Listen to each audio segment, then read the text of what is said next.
could this be the year that Wales actually get back in their winning circle and really push forward?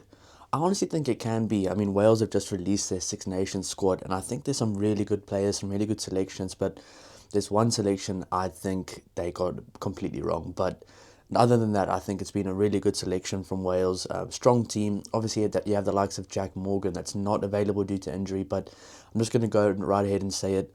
I am so shocked to see that Rio Dyer has not been selected.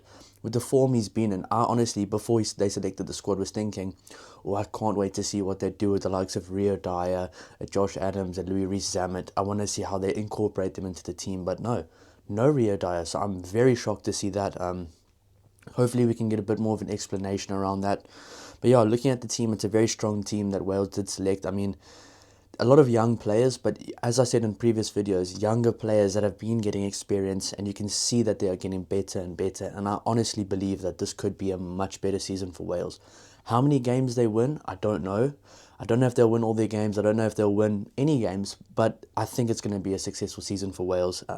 So looking at the squad, they've gone for Kieran Asarati, Adam Beard, Liam Belcher, James Budham, Rice Carr, Ben Carter, Ollie Cracknell, Harry Deeves, Ryan Elias, Thomas Francis, Archie Griffin, Daffy Jenkins, Dewey Lake as captain as well, Alex Mann, Josh McLeod, Tane Plumtree, Nicky Smith, Gareth Thomas, Freddie Thomas, and Aaron Wainwright in the forwards. Now, just looking at some of those names, there's some really good names in that forward pack, and I think if they were to choose their best forwards, they can get a very strong starting 8 forward pack of forwards. Now, where I think they might struggle is with their depth in the forward pack. If they do get a few injuries, who are they going to bring off the bench? So I'm really interested to see who they might select in the starting lineup and who they might bring off the bench. But I mean, just some of the names that stand out to me from this forward pack, you have the likes of Adam Baird, Ollie Cracknell, Daffy Jenkins, not captain obviously, Dewey Lake captain, really good player. I'm actually happy to see him as captain. He's a very good leader, and I think the passion he plays for Wales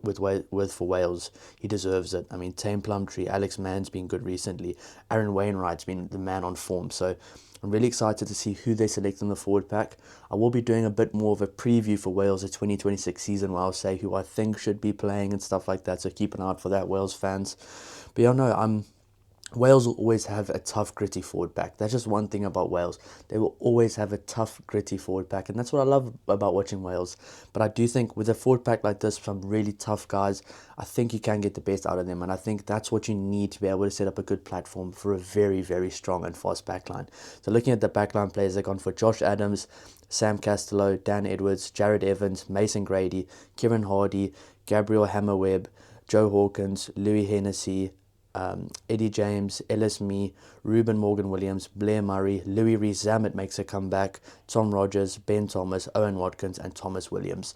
Now there's some world-class backline players there. I mean, just looking at that, you have the likes of, I see some names that stand out to me: Mason Grady, Kieran Hardy, Blair Murray, Louis Rees-Zammit, Ben Thomas, Thomas Williams.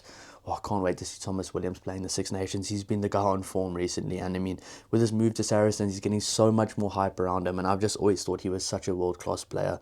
But yeah, I think, honestly, looking at the squad, Wales do have some world-class players, and I do think that the tides are going to turn for them. You have to remember, the game that they played against South Africa last year, where they got hammered, to be honest, they got smashed that game, they weren't able to select all their best players. I don't think the scoreline would have been as bad. I don't think they would have won last year, just how the season was going. I do think it would have been a closer game, maybe 20, 30 points if they could have chosen more of their better players. But if you were to choose a strong starting lineup from this team, you could choose a really good, respectable starting lineup, like a really strong starting lineup. I mean, there's some really good world-class players in this team, and it's very exciting to see Louis Rees-Zammit back.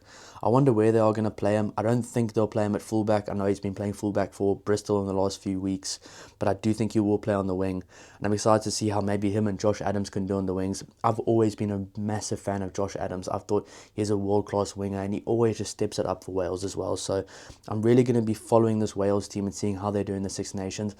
I don't think they're going to come last to Six Nations. And honestly, if I was to give a bit of an early prediction, I honestly think they could win a few games of Six Nations. Now, I'm excited to see how they're going to do later on, especially with the Nations Series or the Nations Cup, whatever it's called, where they tour to the Southern Hemisphere later in the year. That's going to be very exciting. And I do think that this Wales team will get a lot more wins this year.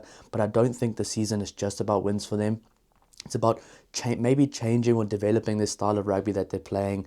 This team can do a lot of good things, and I mean, especially that All Blacks game. Yes, they did lose, but they showed a lot of heart and they showed a lot of there was a lot of things they showed that they can build on from that game. So I think there's a lot of positives about this Welsh team going forward. And once you've hit rock bottom, you can only go up. I mean, with players like this, you can only go up. And I'm really expecting not an unbeaten season, obviously, from Wales, but I'm expecting them to be much better this season. And they've got some really good young players coming through. And I think in years to come, this Wales team might just become a problem. So hopefully they can do something good.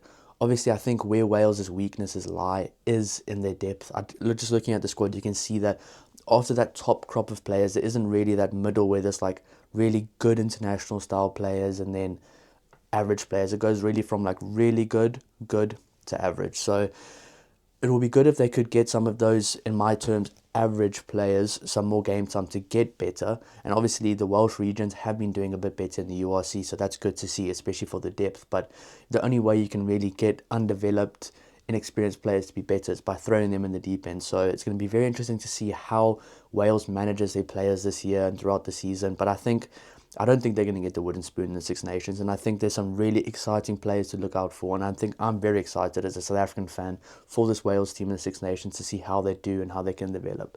But I will be doing a 2026 preview in detail for Wales, what I think the expectations are, maybe a few predictions for all of their games throughout the season, looking ahead at all their fixtures. So you guys stay tuned for that, and please don't forget to like and subscribe to help the channel grow. Cheers.